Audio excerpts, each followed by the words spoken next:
Përshëndetje dhe bekime pafund kudo që jeni miq të nderuar, jemi në emisionin Një ditë në jetë.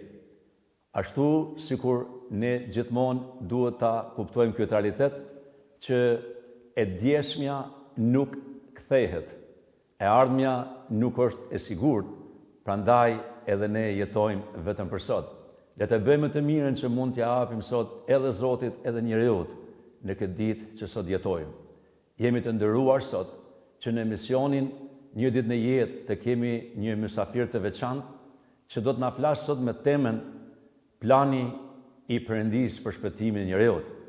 Dhe ky është pastor Femi Cakolli. Mirëmbrëma dhe mirë se erdhe. Mirëmbrëmja, pastor Diton. Ju përgëzojmë për emisionin dhe lancimin e kësaj studios tonë në Gjakov, edhe të bekojnë gjithë shikuestë.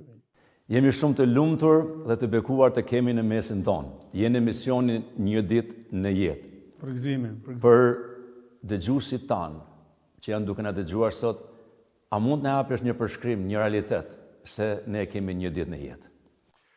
Po. Interesant se kur lexojmë sidomos kapitulli i parë të Zanathilles, ne shohim aty se si Perëndia krijon gjithësinë duke matë me ditë. Dita e parë, dita e dytë, dita e tretë.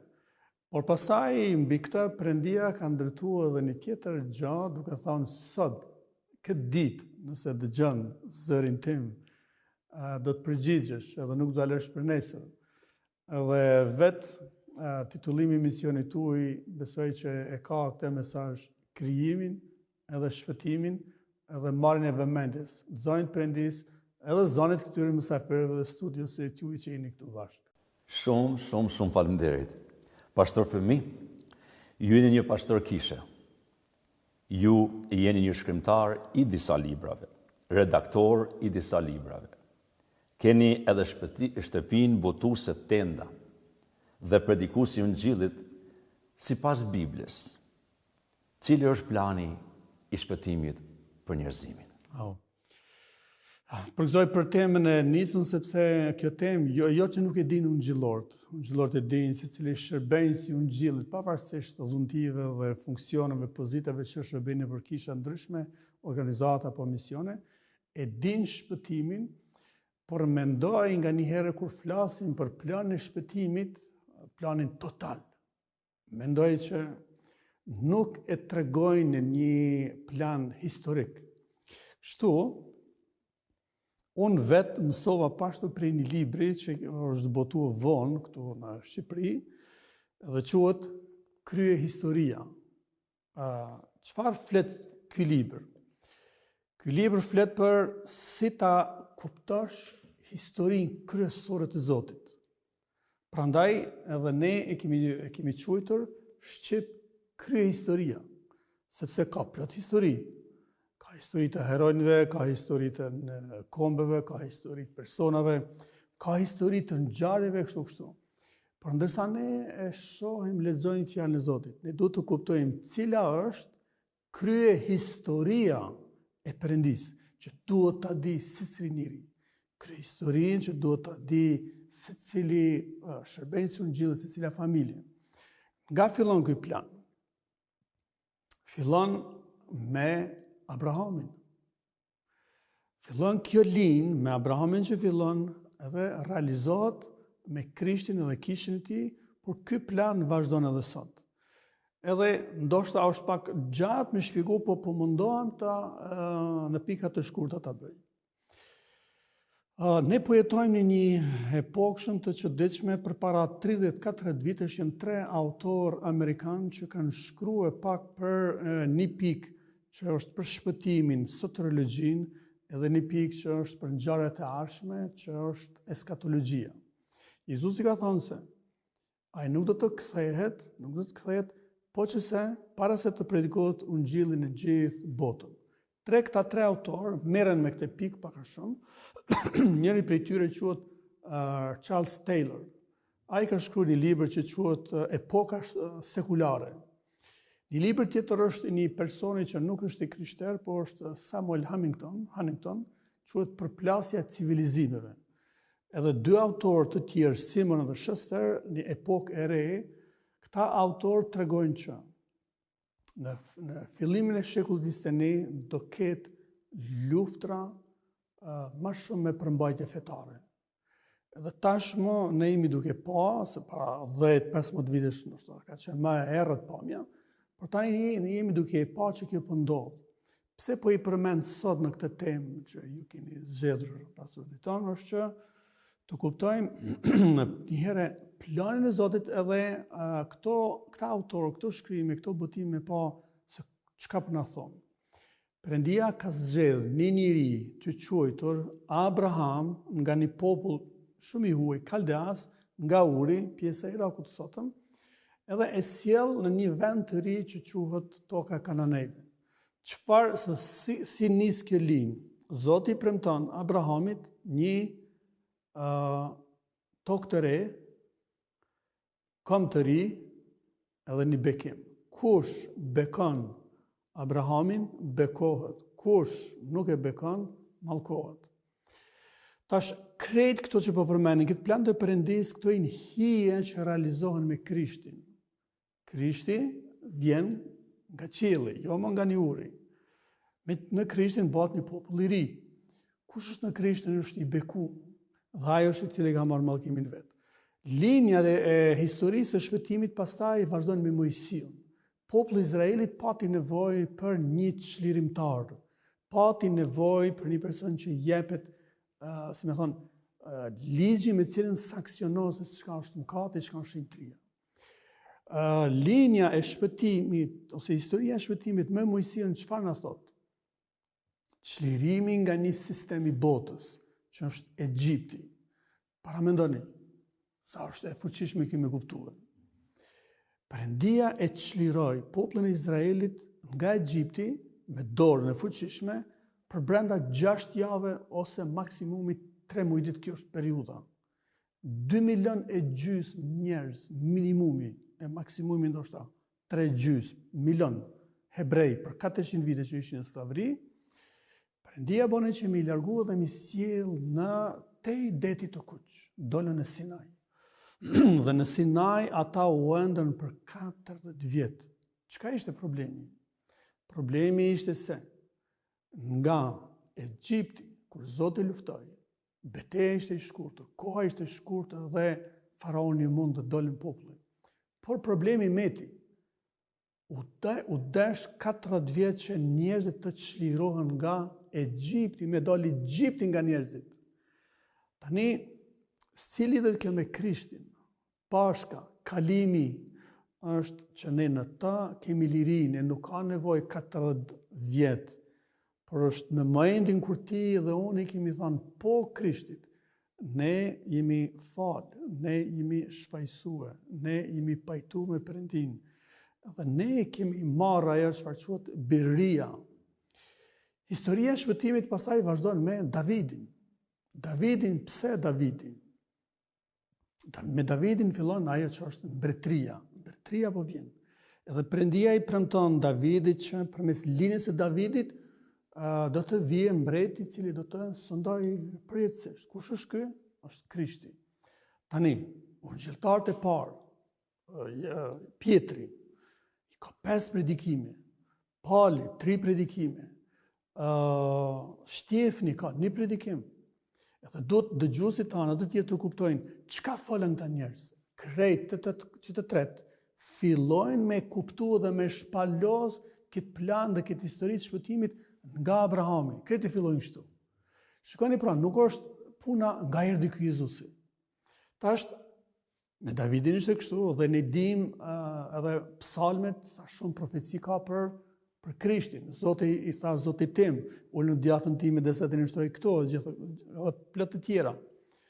Pastaj vjen profetët që tregojnë ardhen e Jezusit. Isaia, Jeremia, Danieli. Dhe mirë tash vjen mbreti. Tash vjen mbreti Jezusi.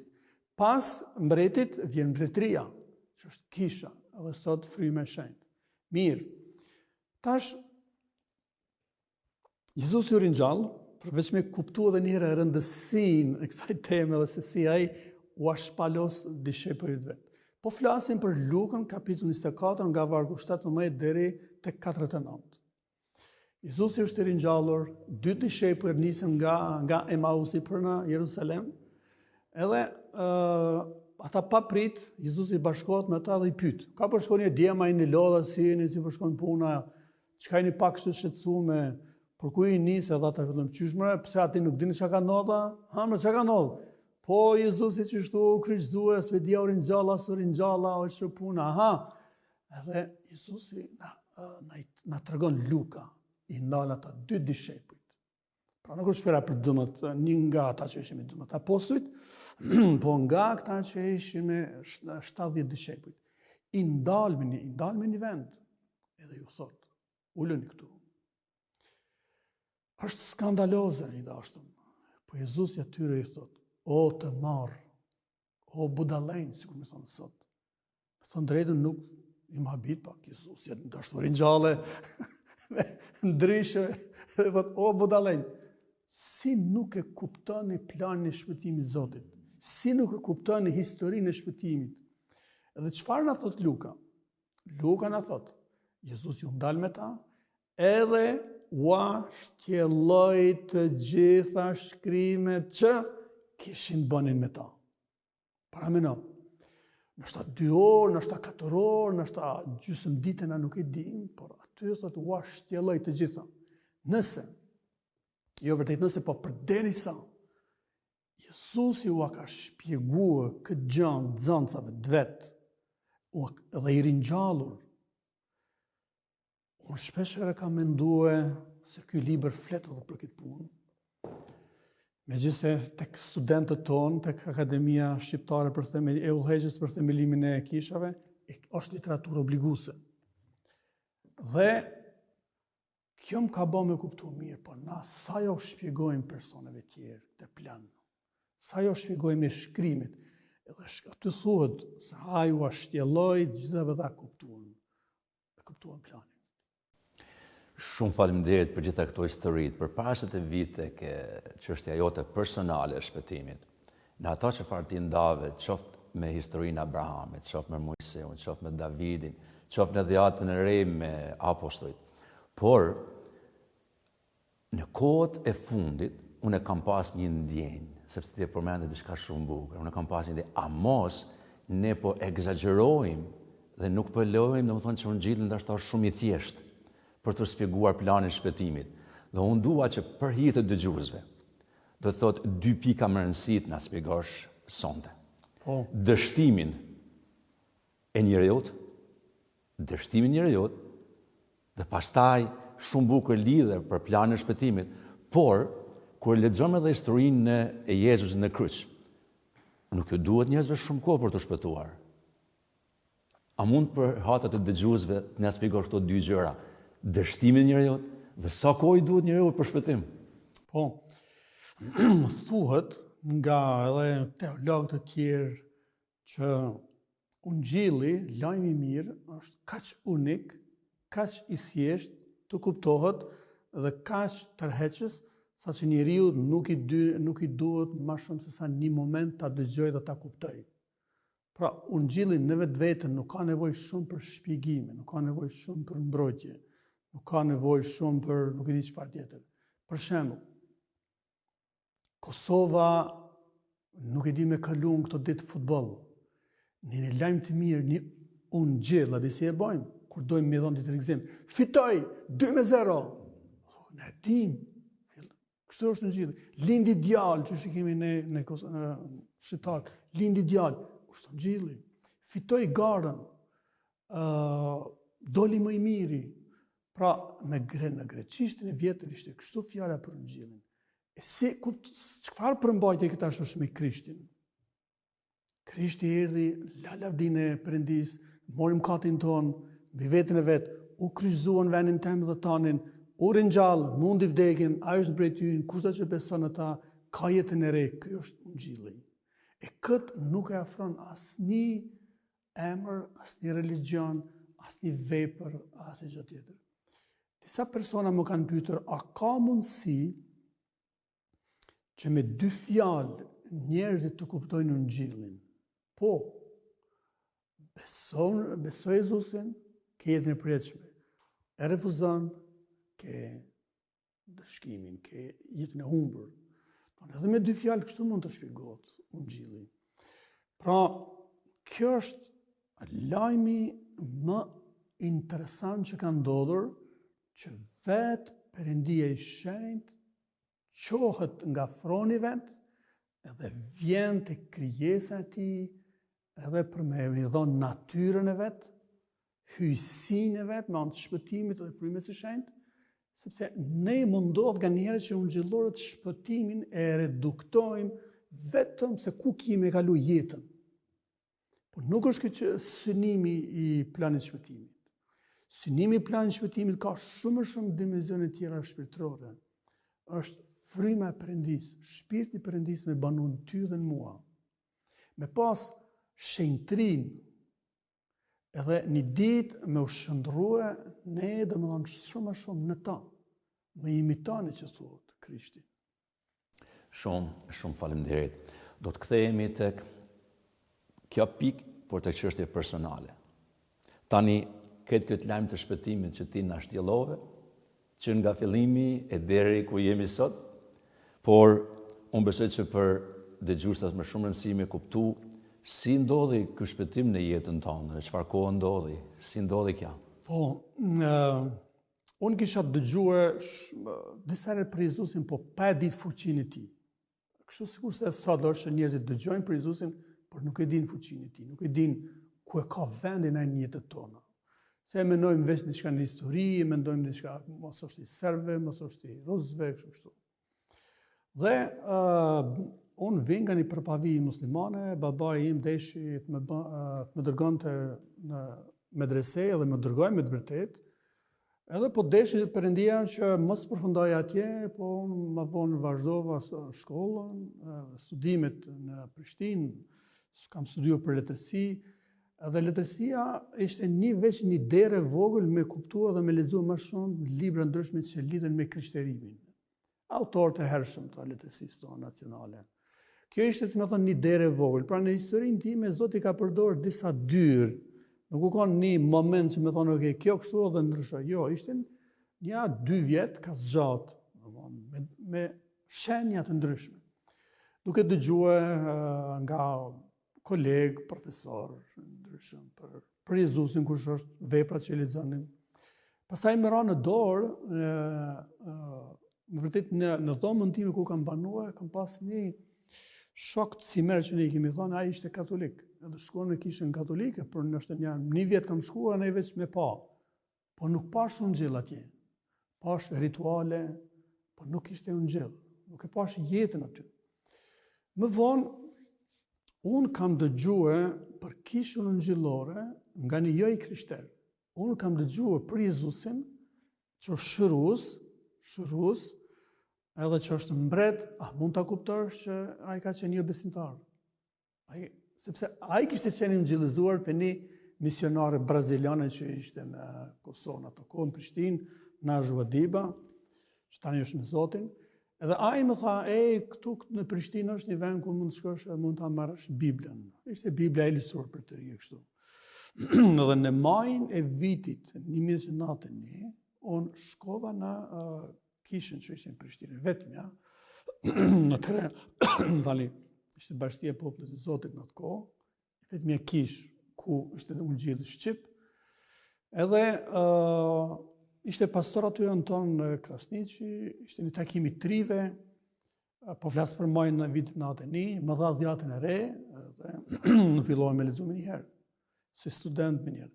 Po nuk më pëlqeu dhjatë e re në ato kohë, sepse unë e lexoja si një studius, nuk e lexoja si një njeri që ka etje, njeri që do të më pendue, e me pa ku është Jezusi për jetën time. Kështu,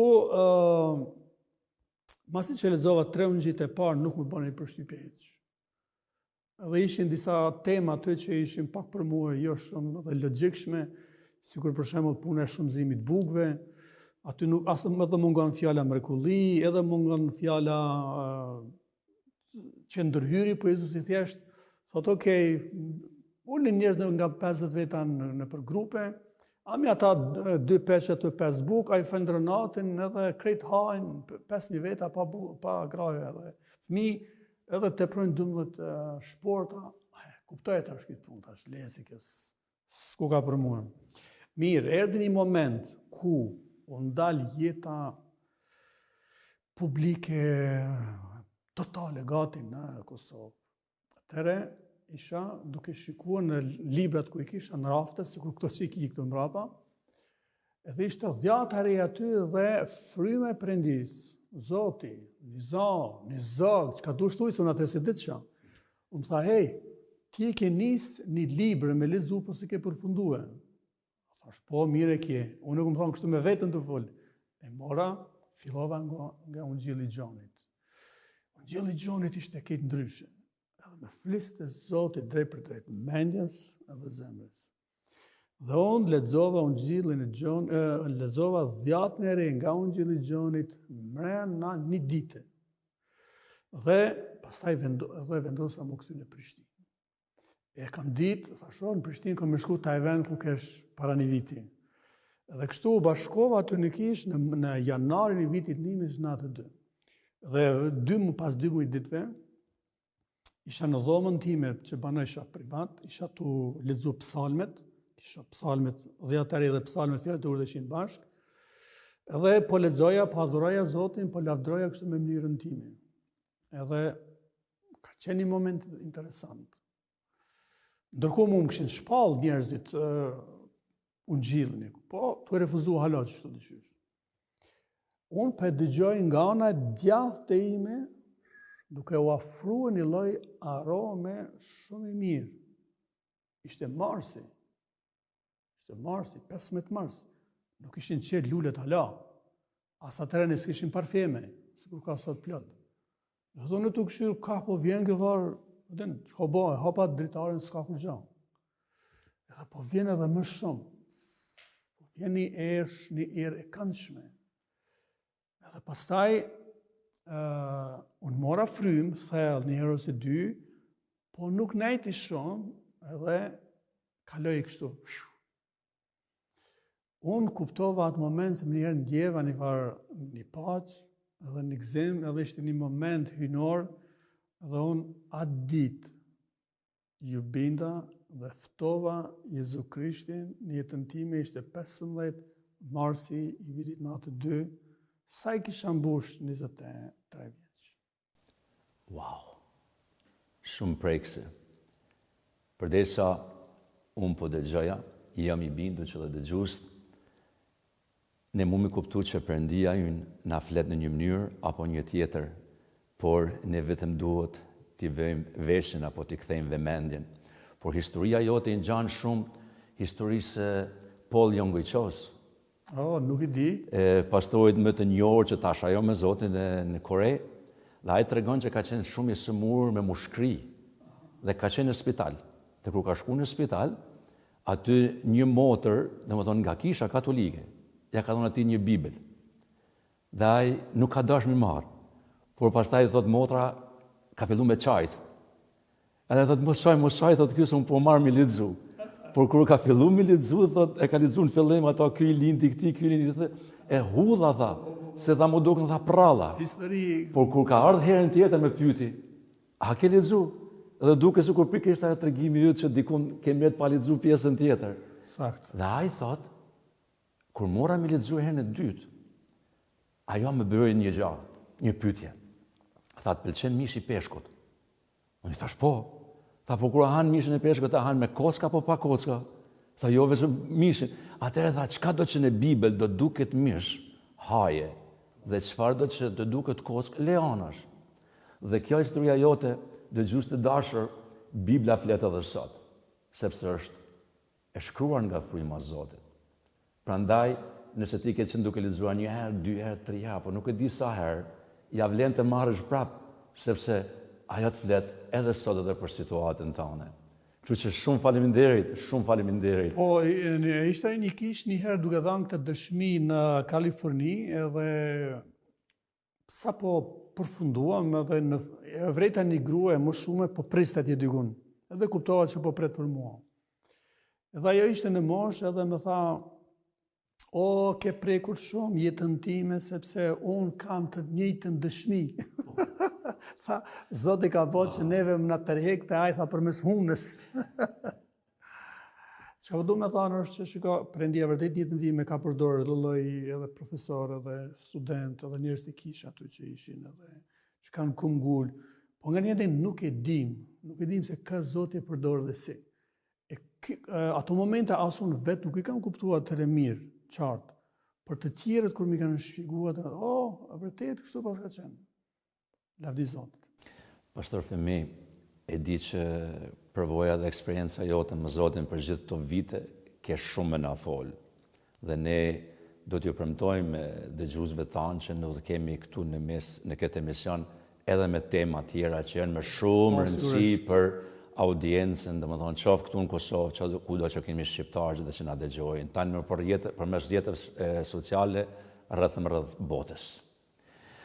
Në kënaqësi. Pastor Femi, kam qenë duke shikuar diçka tek Facebooku-et. Dhe ndoshta është diçka që edhe shumë shokë miq që ti kanë Facebook e kanë lexuar, por nuk kanë pasur mundësi ndoshta me ta bëj këtë pyetje. Kështu që në këtë emision unë ta bëj këtë pyetje dhe ndoshta t'ju hekim kurreshtin edhe dëgjuesve tanë. Amen. Okej. Kështu që thot në Facebookun ton unë kam marrë këtë thënie dhe thot kështu. Vendi im është Kosova. Kultura ime është kënga shqipe, shenja ime është kryqi, jeta ime është Krishti, familja ime është kisha. A mund na japish një përmbledhje, një shpjegim për dëgjuesit tanë? Unë po shikoj që përdesa unë po flas ti ke gjitha në kokën tonë dhe nuk kam nevojë t'i bëj edhe një herë një nga një. Jo. Faleminderit shumë, i dashur drejton. Ju jeni pari person që më keni pyetur. Edhe pse jam shpesh në për televizione tjera, kështu ose intervista. Aty mungon edhe një k, po besoj që nështë është me shkurtesë edhe se ke kuptuar. Se atje është edhe një k. Okej. K, R, G, M. Okej. Është një shkurtesë për një fjalë, po nuk e ka zonë se s'ka më shumë hapësirë. Okej. Edhe ku mbledh në shkurtim. Ja ku ke mundësi me na shpjegu të gjithëve tani. Po, kam shkruar aty dhe ideja e 6 K-jave. 6 K-jave. Pra është Kosova, është Konga, është kryqi, është kisha, është Krishti, edhe është kerigma. Kerigma. Kerigma është një fjalë në greqisht për ungjillin që i bën shqip shpallja. Po me bo shpallje dhe njerëzit se kuptojnë çka është. E kum lënë që me kon për kurreshtar vetëm më bashkë kërrë. Çka janë këto? Këto kam dash pak me përshkrue identitetin tim, i cili një identitet i ri, edhe identitet i vazhdimësisë historike të popullit tonë, edhe si më thoni, ID e shkurtur se qysh kam qef me pa edhe veten edhe tjerët për çdo ditë. Prandaj e kam filluar atje që kam filluar me vendin, për ka jam, është Kosova. E ti jesh një krishter i mirë, e mos ndërhysh për vendin tënd. Këtu nuk shkojmë barabar. Të thot, ne duhet me di se cili krishter, kur Zoti e sjell një person te Krishti, ai ka bërë edhe një dritë me ushtuar në atë vend. Secili person, me juve, me antarët e familjes të juve dhe kushdo që ka pranuar Krishtin, në atë vend është ushtuar edhe një dritë. Sikur këto drita që i ke këtu në këto studio të re, që e bojnë të ndritshme. Po kështu, sa më shumë njerëz që vinë te Krishti, mushe dritë më shumë në të vend. Edhe ajo dritë me bë dritë në qatë vend. Jo, dikun, mirë është dhe dika tjetër, po mas pare diku je. E pasane është për këngën që është Shqipe. Ne, Perëndia ka vendosur, Perëndia në dizajn e Zotit është mi bë kombet. Pra, ka religione tjera që dojnë mi rafshu kombet. Po në Krishtin, Perëndia, në Perëndin e gjallë, Perëndin Jahve, ai ka kriju kombe dhe është në dëshirën e vetë që kombet të vazhdojnë tutje, të ecin tutje. Dhe ne jemi si një kombi, si një popull, si një kombi në shqiptarë. Pastaj edhe këja tjera pra që lidhen me Krishtin, me kishën, që kush është familja eme. Familja eme normale është që është familja jote personale, në rregull është. Po ne du të kuptojmë se kemi edhe një që quhet familja e familjeve. Familja e familjeve është kisha. Pra shikoni këtë po du mi përmbledh këto 6 këja janë përkatësia ime e përditshme. Për me shkurtua pa. Shumë faleminderit për këtë shpjegim. Se thash je i pari që e ke Okej. Besoj që ka pas edhe shumë dëgjues tjerë kurrështar që ndoshta nuk e kanë pas mundësinë me të pyet, por ja që tani e kanë marrë dhe shpjegimin. Pastor Femi, shumë të bekuar të nderuar të kemi në mesin tonë. Por unë do të kërkoj nga ti mesazh përfund, sepse ka kisha që janë në Kosovë, ka kisha që janë në Shqipëri, e në vende të ndryshme ku ka shqiptar. Një mesazh për kishën, por gjithashtu edhe me një fjali, 2 fjali të shkurta, planin e shpëtimit për njerëzun. Po, për mesazhin është që është gjë e mrekullueshme me kuptue që ne nuk jena një rezultat i vetëve tona, i vetvetes, apo i aktiviteteve, apo sukseseve tjera. Ne nuk do të bëhemi më të mirë duke zbatuar një diçka ose duke i bini një gjë. Ne jena të mirë për shkak se jemi në të mirin. Ne jemi një pasojë, një produkt, një realizim, një bekim që vim nga vetë zemra e Krishtit për kombet. Vim vetë nga zemra e Krishtit për të humbrit. Edhe me ne në Krishtin, do të thotë, është jo vetëm që ne po bëhemi një krijesë e re, e duke vazhduar të njëjtin trup. Kjo është mrekullia më e madhe që i ndodh transformimit të një personi.